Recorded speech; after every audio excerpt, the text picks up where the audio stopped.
Over the past 5 years, I operated multiple 7- and 8-figure brands, and there were, of course, a lot of lessons that we learned, but the main 3 numbers that kept coming up are the ones that I'm going to share in this video today. Every time we looked at how do we grow the business, those were the 3 that all of them had in common. If you're about to start an e-commerce brand, then you have to know these numbers. If you already have an e-commerce brand and you don't know these numbers, you really got to pay attention to this. The first number is actually kind of 3 numbers, and it's called contribution margin. So we just short form those with CM1 for contribution margin 1. And what that is, let's say, is we sell the product for $100, that's the product price, and then we take the cost of goods off that. So let's say the product makes $100 and you buy it for $25. So then this one would be minus $25. That is $75. Or in this case, also 75%. And this is really the bottom line, because unless you can get a better price from your supplier, that's really how much money you could ever make from your business. You could never make more money. So that's then where the next one comes in, and that's contribution margin 2. Contribution margin 2 is also kind of like your gross profit. That's the $100 minus your cost of goods, but now you also add all the costs that it takes to fulfill your product, because we're not just going on the street giving people our products, right? We're building e-commerce brands. Now we're just looking at the base units. What does it cost to fulfill your product? So you have your shipping in here, and that of course is made up of the shipping into the country. So for example, if you're sea shipping something into a country, and then from there, the last mile freight, essentially where you're fulfilling that product to the end customer from a 3PL or third party fulfillment center. And then there's also your fees, because you can't really avoid the fees. Like you have to pay PayPal, you have to pay Stripe, you have to pay Shopify Pay. So let's say after this, we're left with $60. That means you have a 60% contribution margin 2. You can call it your gross profit, but somehow people have a very different definition between them. Now you have a very clear picture of how much money you have left per unit to spend to acquire customers. Some of the costs in the business are fixed costs, right? Maybe when you're starting, that's your own salary. Or if you have office rent, that's a fixed cost. Or if you have employees, that's a fixed cost. It doesn't matter if you sell 1 unit or 100 units, those costs are pretty much the same. Of course, if you go from 100 units to 100,000 units, you have more infrastructure costs around that. Of course, I get that. But in essence, you have fixed costs and variable costs. So here, we're just looking at what are the variable costs per product. Then the next one is contribution margin 3. What that is basically your $100 minus your cost of goods, minus your cost to fulfill. So that's your shipping, your fees, minus your CAC, your customer acquisition cost, so what it costs you to acquire a customer. So then here, for example, let's say it costs you $40 to sell that $100 product. So now you're left with $20, and that leaves you 20%. So why are these numbers important? It's if I now look at this business, I see that 25% is the product, 60% is it after shipping, and 20% is it after I acquire customer. So $40 to acquire customer, and here I have another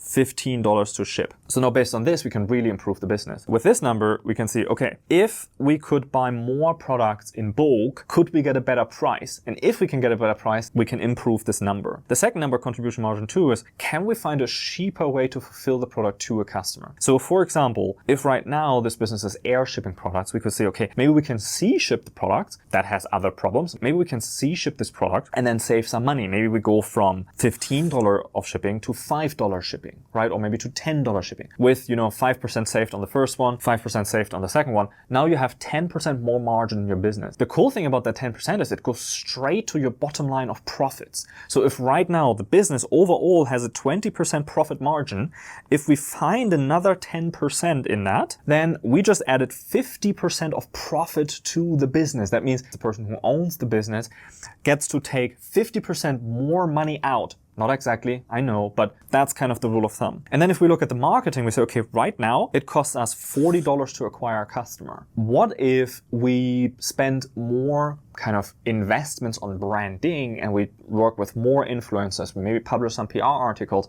and our conversion rates go up because people now recognize us. So if we have that recognition, maybe our conversion rate goes up and our costs go down to $30. Well, now we found another 10% and we just doubled the profit of the business. This is how powerful these numbers are. I know this is really basic, but this is really the most impactful thing that you can do to grow your business. The second number we want to look at, the short form is CCC. That stands for cash conversion conversion cycle. What does that mean? The thing that matters most in e-commerce and the biggest restriction in e-commerce business is your cash flow. So you can be super profitable on paper, but still have no money in the bank or even lose money every month, lose cash from the bank account. Cash conversion cycle is a time. So this is the time that it takes you to recoup the money you invested into the products. So here right now we have to pay $15 to ship the product and $25 to make the product.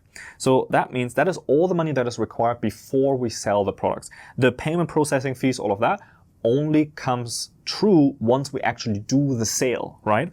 But we want to know, what is the time between spending money and making that money back into the account? We can say, let's say we have an air shipping example and we have 14 days lead time. So that is the time from you place the order until the order is done. And now let's say we have payment terms where we pay 100% upfront. Air shipping here takes 10 days. Lead time is 14 days and you have to pay 100% upfront. So let's say we're buying 100 units and the product was $25, right? The cost of goods were $25. We had that earlier. That is $2,500. And then we have the shipping. We later have to ship 100 units at $15. Let's say that is air shipping. And that one cost us $1,500. So now as a cash conversion cycle, that is all about time. So now we measure on day number 1, you have to put $2,500 down. On day number 14, after the products are ready, day number 14, you have to put another minus $1,500 down. So now in total, you're in the hole $4,000. Now it takes you time. You have to now ship the product. That's going to take you another 10 days. On day number 24, your products arrive. So now you can start selling. So then how long does it take you to sell 100 units? So if let's say it takes you 30 days. Now we're at day 54 where we're sold out. But then you also have another 2 weeks where the money is processing. So where the payment processors take the money, keep the money, put it under their pillows, and then eventually say, okay, they take it out and they give it to you, right? That's another 2 weeks. Here you can say until the money is back in your account, you could say that is another 14 days. So we're looking at 68 days. 68 days to convert the money that you spent back into more money. The problem comes when on day 54, you're out of products, you're out of stock. So that means you have to buy products early enough so that you have stock again at that time. And it takes you 24 days to land the products. So that means on day number 30, which is somewhere here, you have to spend more money for your second order to replenish inventory here. But that is a big problem because you haven't sold shit yet. You haven't received any money in your account, right? So that means at this time, now you have to spend more money. And where the cash conversion cycle comes in is where you make the money back before you sold out your inventory, before you have to buy more stock. And what that allows you is infinite scale. Because right now, this business is really restricted by cash. You have to put more cash to buy more products, and that's if you stay the same. Imagine you grow and imagine you double the sales now. So now you have to buy twice the units. You have to buy 200 units now on day 30, where you haven't made any of the money back. That is the biggest restraint in business. And also, this is air shipping. Now imagine you have a 30-day lead time, which is very common. And now imagine you say, oh, I want to be more profitable because of my contribution margin, and I want to ship by sea, and then I have 45 days of shipping. So that really, really messes with the cash conversion cycle. And for us, the cash conversion cycle is always more important than the profitability on paper. Because yes, of course, the profitability on paper is really, really important because over long enough time horizon, that is where the cash comes from. If we run out of cash, it's like running out of air, running out of oxygen, so then the business will die. Here are the things that when we look at the businesses, what is the cash conversion cycle? And we always want the cash conversion cycle to be negative. Right now here, the cash conversion cycle is about 68 days. The reason why Gymshark grew so quickly is because they have a negative cash conversion cycle. So here's how that looks like. On day number 1, they place the order, but they don't have to pay anything because they have 60-day terms. That means only on day 60, they actually need to pay for the order. Let's say they have a 14-day lead time. So on day number 14, the products are ready to ship. But they don't have to pay for shipping here because they have terms with the suppliers that they only need to pay after, let's say, 60 days. So then here on day 74, they have to pay the shipping. So on day 60, they have the minus 2,500. On day 74, they have the minus 1,500. Then they have super fast shipping And let's say on day 24, the products land. So it's the same that you have in the first example. But for them, instead of having 30 days to sell out the product, they only take 14 days to sell out the product because they get to place orders much more frequently and they have a much quicker order cycle. So then with that, if every 14 days they sell out the stock, now it's day 38. And because they are big companies and they have great deals with payment processors, they only wait 7 days to receive the money. So now, after 7 days, that's day 45. So now, day 45, they just made all of their money back. And day 60, they have to pay the bills. So that means they have 15 days where they make extra money on cost of the supplier and the shipper and the payment processors. That's all the money they get to keep. So they get to accumulate more money than they have to spend, and then they spend the money. So now what happens if they grow like crazy, if they move from 100 units to 1,000 units, it's not a problem for them because they only have to pay later. They just buy more units and they don't have to pay them right now, so it doesn't really matter to them. And that's the way that Gymshark scaled so quickly. And to anyone watching this who really knows well about cash conversion cycle, you know that I simplified things. It might not seem like it, or maybe I didn't do a good job with it, but this is really the simple version. Actually, you want to calculate that on what is the profit we make back after that time to pay for the units and all of that. But in principle, that's kind of the thing that you need to know about cash conversion cycles. Just think about how do you compress time of payments. So what is the deal you can make with a supplier? Because suppliers, you can make deals with them and say, hey, I pay you 30% down and then I pay you the 70% after 30 days. And they say, no, I want the money right now. And then you say, okay, but how about I pay you more money for the products and you make the products more expensive, but therefore I pay them later. And they're like, I actually think I can do that because they have very slim profit margins, right? So that way you have room to negotiate. That is also something that you can do over time, where you say, okay, supplier, until I ordered 1,000 units, these are the terms that I have where I have to pay you right away. But once I ordered 1,000 units, I only pay after 30 days.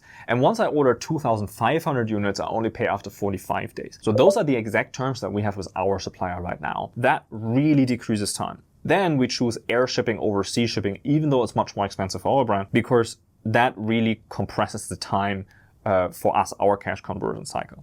There are many things like that you can do, and a lot of people give up on their business too early because they say, oh, my numbers don't make sense. Like, this doesn't work. I'm losing money. I'd rather stop. If you just keep going and you keep doing it over time, you get leverage over time, and then you get to negotiate all of these deals. So that's cash conversion cycle. Next up, we have nCPA.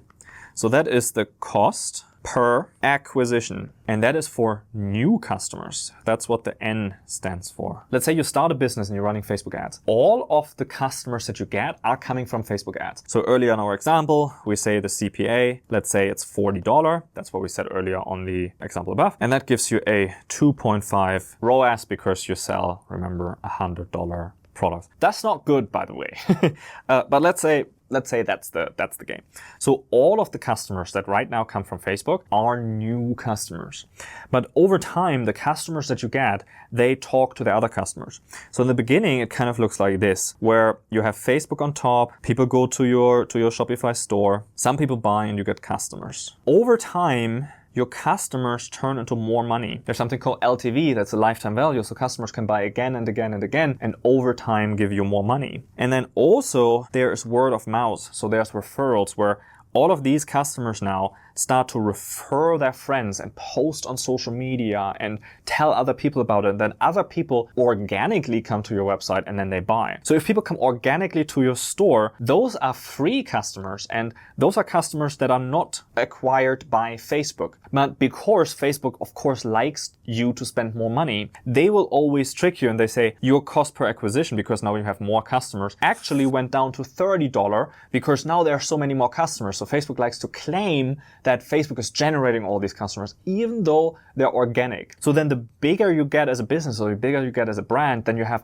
so many traffic channels. You have Google ads, you have YouTube influencers, you have Facebook ads, you do TikTok, you have so many channels, and all of the channels kind of claim that they bring all the customers. But in the end of the day, that's not true. So the number that we look at for acquiring new customers, why is that important? Out of Facebook, for example, normally we see about 80% new customers, but 20% existing customers. So those are customers that bought from you before. Those are customers that come organically. Those are customers that got retargeted. But those are not new customers. Why we look at nCPA, at the new customer acquisition cost, is because we want to separate how much does it cost us to bring people into the business, and then how much money do we make per customer over time. Because then that way we can say, well, it costs us $40 to get someone in the business, but the then person over time buys again and buys again and buys again, and then that is all pure profit. So that is the money that we make from the brand funnel. That's how we call this here, brand funnel. Because if we don't do that, a lot of times this looks like, oh, our advertisers are doing such a good job. Great for them. A lot of times the marketing over time starts slacking because there's so many more things in the business that you have to pay attention to. So it's really important to keep that tight, to really have a good customer acquisition cost. Because also when we want to sell the business to a possible acquirer, they want to know, what does it cost to bring new customers into the business? And then how much money do I make over time, so that they can say, hey, right now you have this many customers in the business, so I can project in the future, even if all the marketing failed, we're going to make this much money from our customers. And that gives much more certainty, and that really drives up the multiple. Also, that allows us to have very clear budgeting. So now we have a very clear customer acquisition budget for our ads and for the things that drive people in the business. And we can also have a branding budget from that, because now we see exactly how much profit is left after we acquired customers.